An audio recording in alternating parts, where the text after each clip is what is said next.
Primetime local news, serving the Lakeland and Midwest regions. City Council is now back to full capacity after this week's by-election to fill an empty seat. Lopez, an entrepreneur, took 45% of the votes. The seat was previously held by Aaron Buckingham before he left to take on the job of fire chief. Lopez is a longtime resident of Lloydminster and has seen the rising cost of living affect everyone.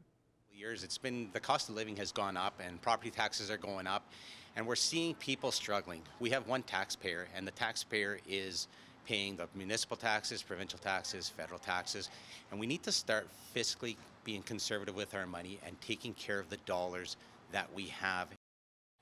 Some of David Lopez's main goals while on council is to try and keep the cost of living down and making sure people can afford to live here.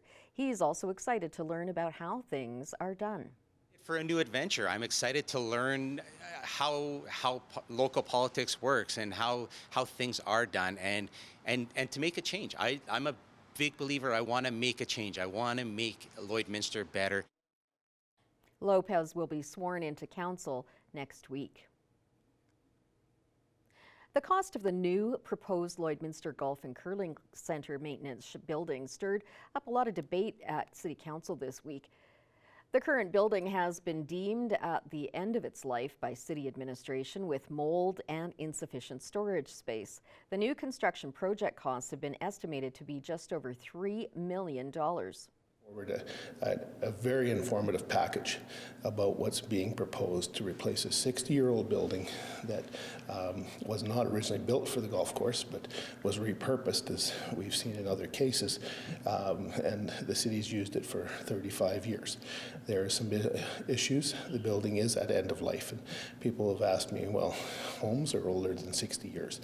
And that's true, but the maintenance may not have been as great as we should have saw. As it stands now, the new building will only come to fruition if the $3.1 million borrowing bylaw is approved. I'll say that now, subject to the price that it comes back at, because that is a decision of council. And council's heard very clearly from people, there's concerns. There's challenges at our hospital. And I remind people that's a provincial matter. I can give you the two MLA's phone numbers if people would like those to reach out and share their concerns about health care. But the municipality, we have some responsibilities, and the golf course is one of them, no different than the pool.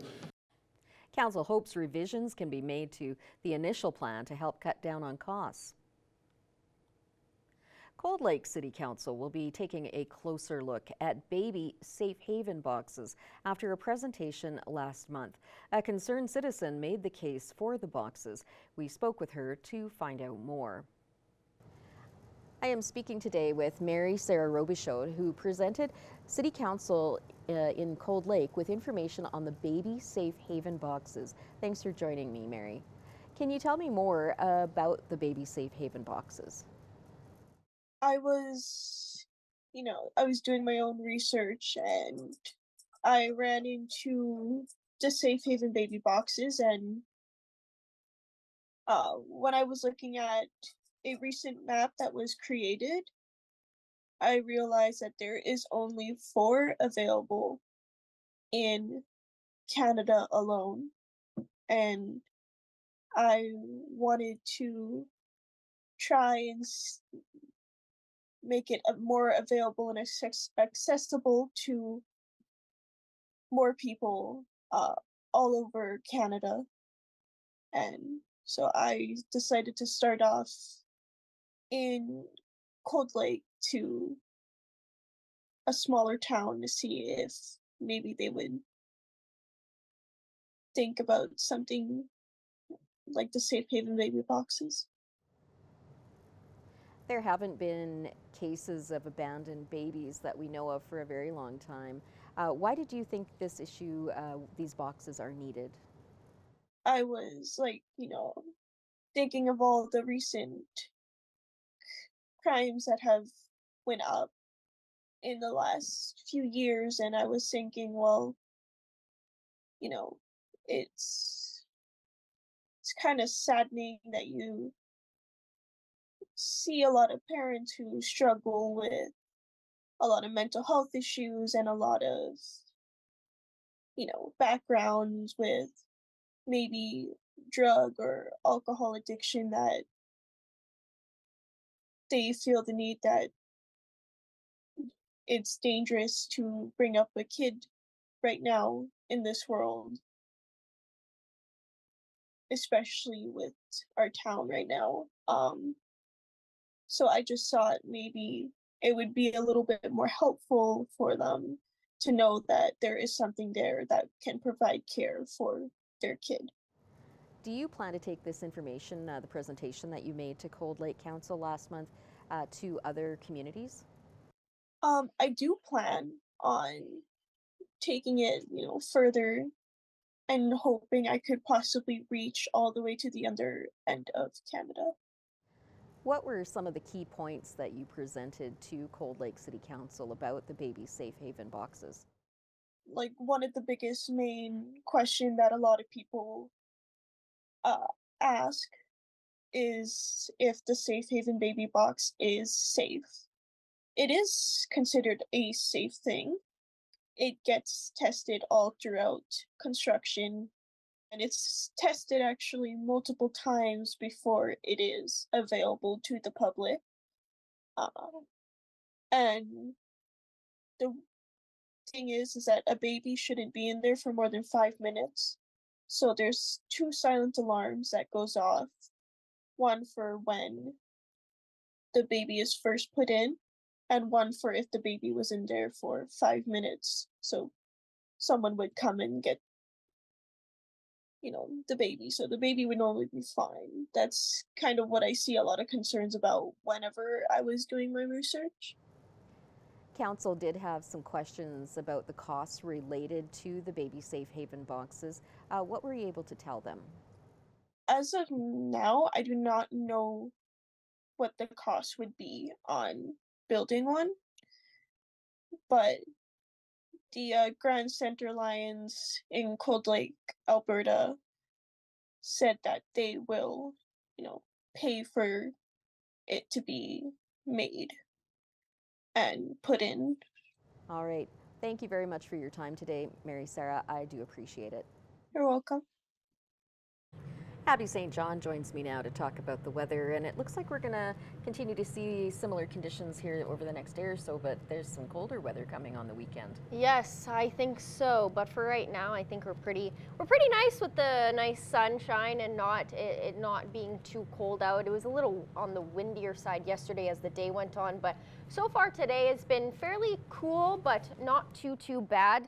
It only feels like minus 15 with that wind chill, but we are currently at minus 9, winds at 13 kilometers per hour. But we saw a fairly sunny day out today, not too bad, and it was quite slushy though, so the roads aren't going to be too great out. Your cars will probably need an extra wash or two, but I mean, it's still quite nice out for this time of year, especially. Current temperatures similar to what we're sitting at here.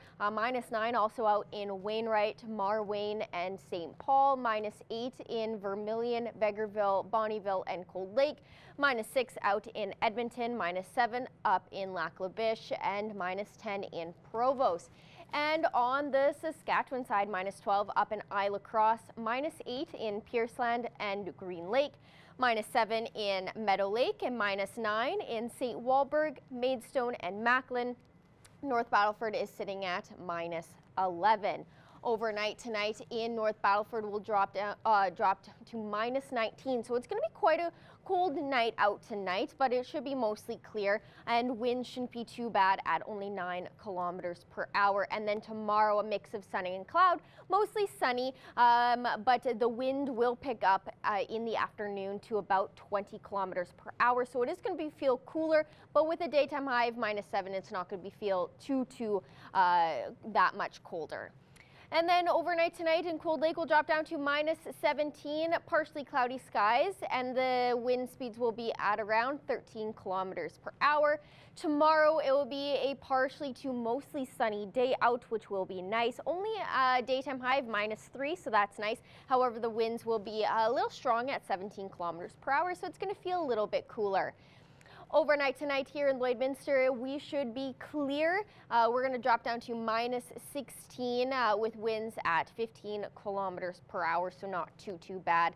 And then to break down the day out tomorrow, 6 a.m. it'll be minus 14, clear skies, 19 kilometer per hour winds, but it will pick up tomorrow. We are expected to have a pretty windy day tomorrow.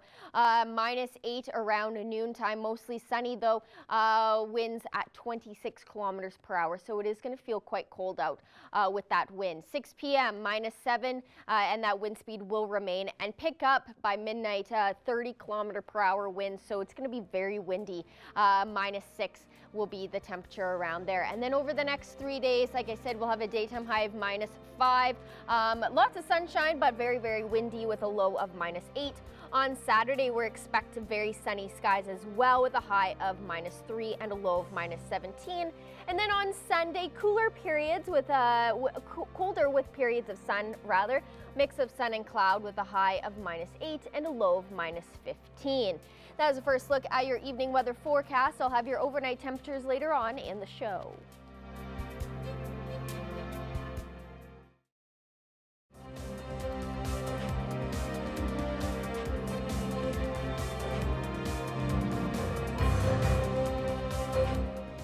Every year since 1974, the Lloydminster exhibition has inducted one individual to the Lloydminster Agricultural Hall of Fame.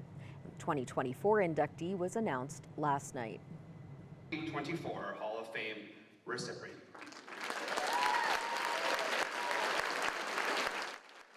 Jean Wobesser is a trailblazer in Lloydminster. She was heavily involved in starting many activities within the Lloyd X, especially involving horses and dogs. She was also the first female president of the Lloyd Ag X in 94-95 and is the second ever female inductee into the Hall of Fame. She was honored to receive the award alongside her family. Quite honored because I've been here for we came in 61, and I think we joined the Exhibition Association probably in 63, 64. So we've done all kinds of things up here. Both the Hall of Fame committee and the crowd at the Heart of the Farm banquet agreed that Jean was an exceptional recipient, giving her a standing ovation when she was announced.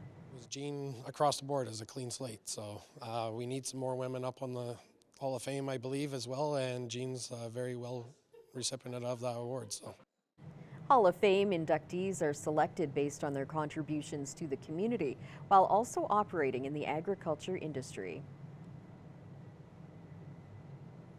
Now here are your agriculture prices for today.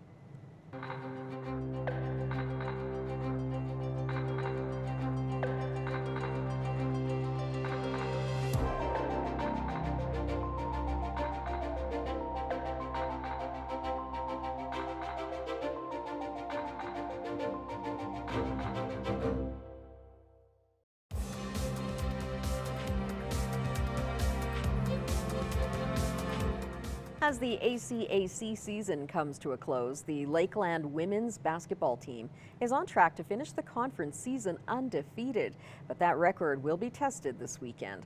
Our Ben Lowan has more.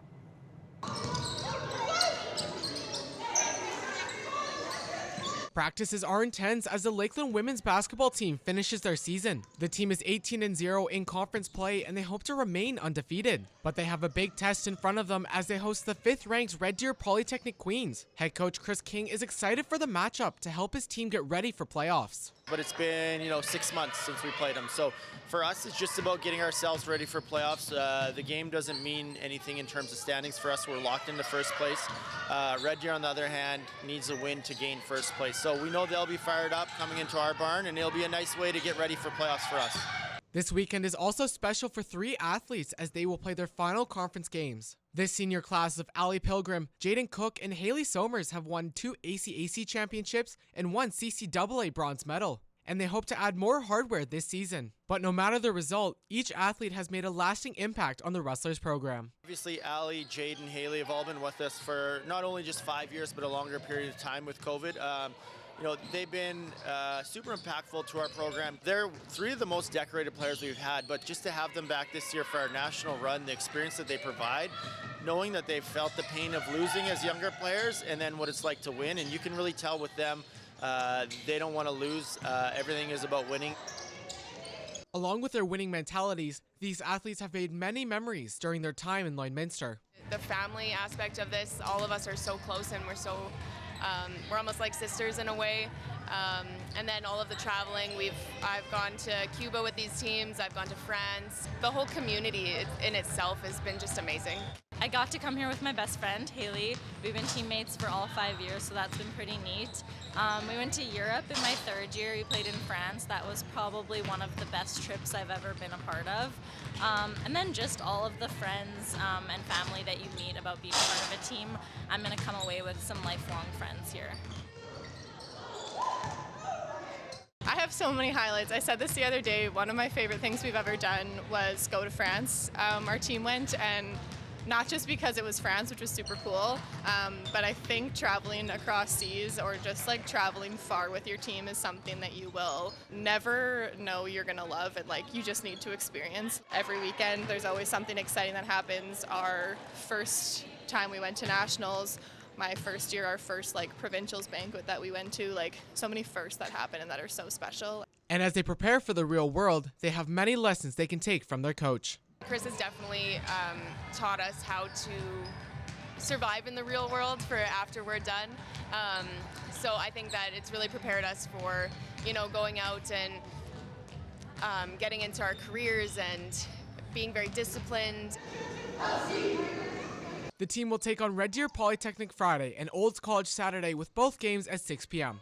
For Primetime Local News, I'm Ben Lowan. Fight Farm, a local kickboxing and mixed martial arts gym, has been helping kids and fighters in the community for over 15 years. Our Callum Hawker learned how this sport teaches self-confidence, self-defense, and much more. Owner Garrett Tepper has been training local fighters since he hung up his gloves as a professional fighter and has been using his skills and prior knowledge to teach the fundamentals to all ages in the community. We do a martial tots program, which is like an introductory to what we offer in the kickboxing. So those are 3 and 4 year olds. It's a fun class. It's a half hour long, but it's games oriented with some punching, kicking. I'm not overly sticky with proper technique, but it still is proper technique. And then some of those kids will segue. While Tepper teaches kids of all ages and skill sets, he has gotten to coach and mentor some of the best Lloydminster fighters over the years, with one having a really good month. Really excited. One of our adults is going to be fighting MMA, his debut for Unified Fighting. So it's a big organization. It's the best organization in Canada. And then we have amateur kickboxers. We have a couple guys going to be fighting at a world level again. So keep him busy for sure that way. If you're interested in joining Fight Farm, whether it's for personal training, drop-in classes, or joining weekly sessions, please visit their Facebook page at The Fight Farm. Callum Hawker, Primetime Local News. Abby St. John is back in now to take another look at the weather.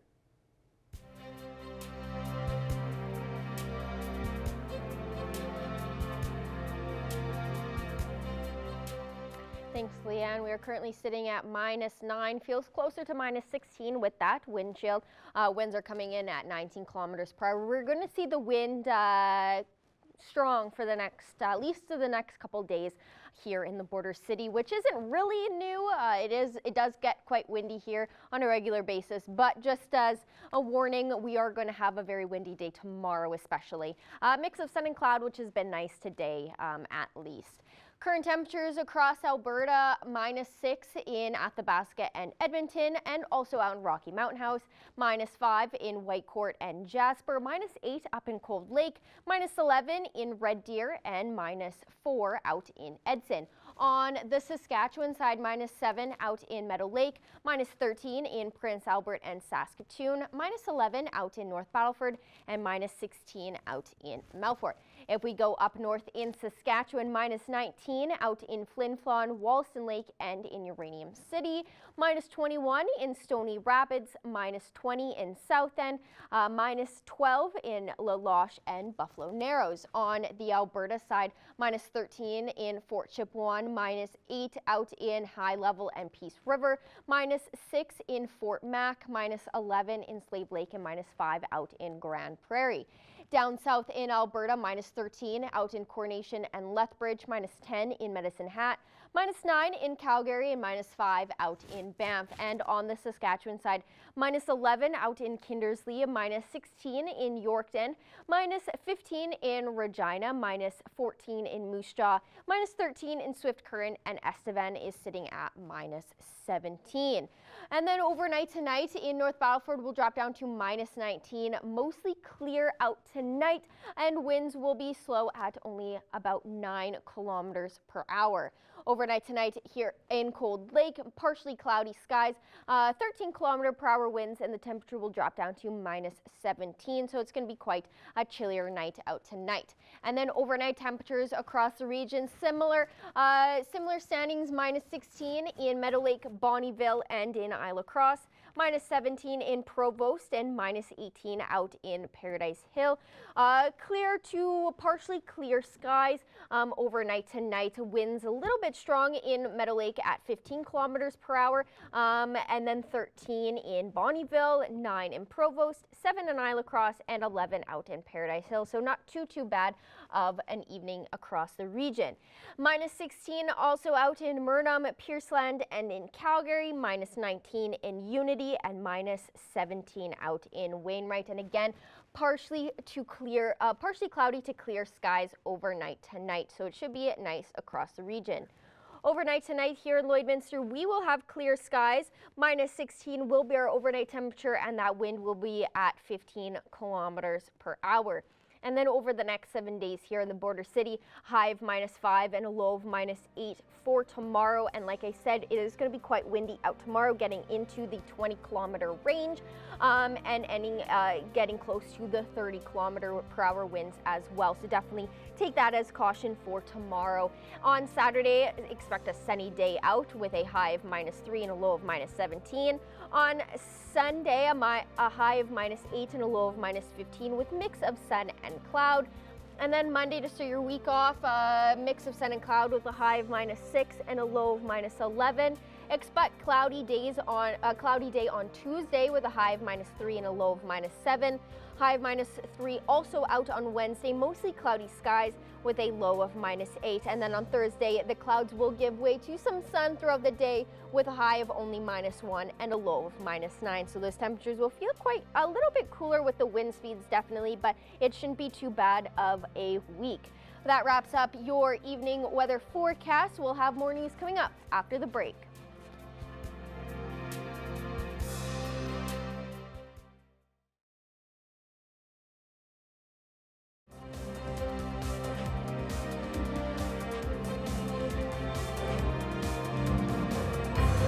Joining with us today is Chris Little, a local Lloydminster resident, and has the inspiration to do the commercial organic greenhouse, right? Yes. So tell me about that. Well, I'm planning on starting with a 30-foot by 60-foot, and I've got about 7 years of researching time put into finding the best ways of growing organically and maximizing the harvest. So I'm hoping to bring some organic local produce to the community, because I mean, I really don't feel that having everything shipped in from wherever they're coming from is really the best option for us, food security wise, you know. So. And what inspires you to do such a amazing community work, especially with this greenhouse? And I would say it's a very expensive project. Actually, the startup cost is actually relatively low. It's just a matter of arranging the funding to get it there, because everything takes time. You know, just starting off small, you know, a potato box that I'm planning on making, you can get about 5 potatoes in there. And I have done a whole bunch of research, and you should be able to get 5 to 15 pounds of potatoes per, but I have a feeling that I can get it almost up to 20, if not 30, with the way that I'm hoping to grow everything, I guess. So that's just a small example. So what motivates you to do such a project? Health, actually. I suffered a stroke in 2016, and the doctors couldn't give me an explanation of something that I was doing, or if it was my habits or anything like that that had caused it. So in trying to find answers as to why, I found that there's a whole bunch of chemicals in our food and our water supply that our bodies can't process. So I mean, it goes without saying that if your bodies can't process it, they can't flush it. So it stores it into your soft tissues, which leads to like Alzheimer's, tumors, malignant growths that shouldn't be there. So I feel if properly nutrition, your bodies can just about detox and heal anything. So during that medical condition, that's the time that you thought that I want to make like an organic greenhouse. Is that correct? Well, actually, I started off with I wanted to have an organic supply for myself because I was worried for my own health. But then the more that I looked into it, everybody's more often than not suffering from similar problems. And I figured, well, if I can do this on a small scale, if I bring it up to a larger scale, I can start promoting better living for everybody. And the biggest thing about all of it would be affordable food. Yeah, because especially right now, with the right food now, crisis, exactly.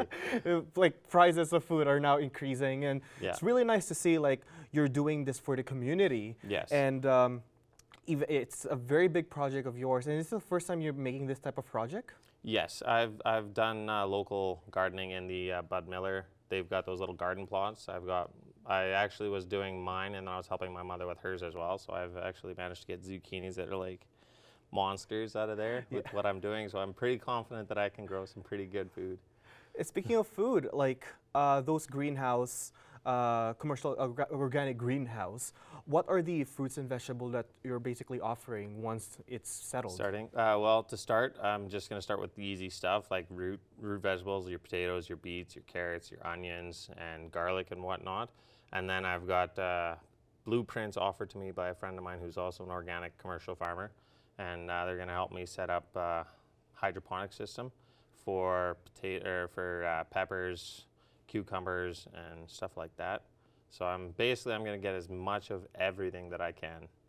And have you been doing like a small scale farming before? Have you had the experience on doing that type of thing? In the farming, not so much. I've had plenty of planters on the deck, and like I said, the two garden plots, they're 18 by 18 garden plots that I've been helping with in Bud Miller. So it's been a lot of small scale, but I mean, after my stroke, I've been on disability for quite a while. So I mean, I figured if I could focus my time, playing in dirt and getting everything going, doing what I can, it puts things to better use, I guess. So you want from a small scale to get a bigger scale to get a bigger impact for the Lloydminster? Yes, exactly. Instead of just doing for myself and friends or whatnot when I can't eat them before they go in bed, if I can start giving more out. I wanted to start helping by donating to like the Olive Tree, like they do the community suppers and whatnot. So I figured if I could donate a lot of organic fresh food for them to work with, they might be able to serve to get more people going, community involvement kind of thing.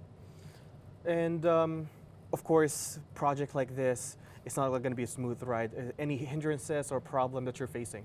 Honestly, it's just the starting, getting the funding, getting up there. I've already lined up a lot of the products that I need to source out, and I've talked to the companies or whatnot. They've all got local areas that they can drive and deliver what I need.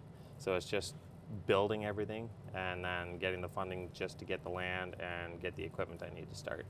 And lastly, probably some people don't know about this project, and it's very inspiring for the community of Lloydminster. So how can people help to start this project? Well, any donations possible. I started a GoFundMe there with the long list of the full project details involving the greenhouse, what I want to start with, and then I've also got a collaborator who's incorporating like a sort of a rehab for anybody who might have lost their jobs and kind of down on their luck in the last couple of years, through COVID and everything getting shut down and whatnot. So it's kind of be like giving them an opportunity to give themselves a workplace to get paid and then they can get back on their feet. So you have a GoFundMe page on that one? Yes. Okay, awesome. Well, thank you so much for giving me the information, and hopefully, like, people will see this, see it's like a great future for the city of Lloydminster. I hope so. Thank you. Thank you so much.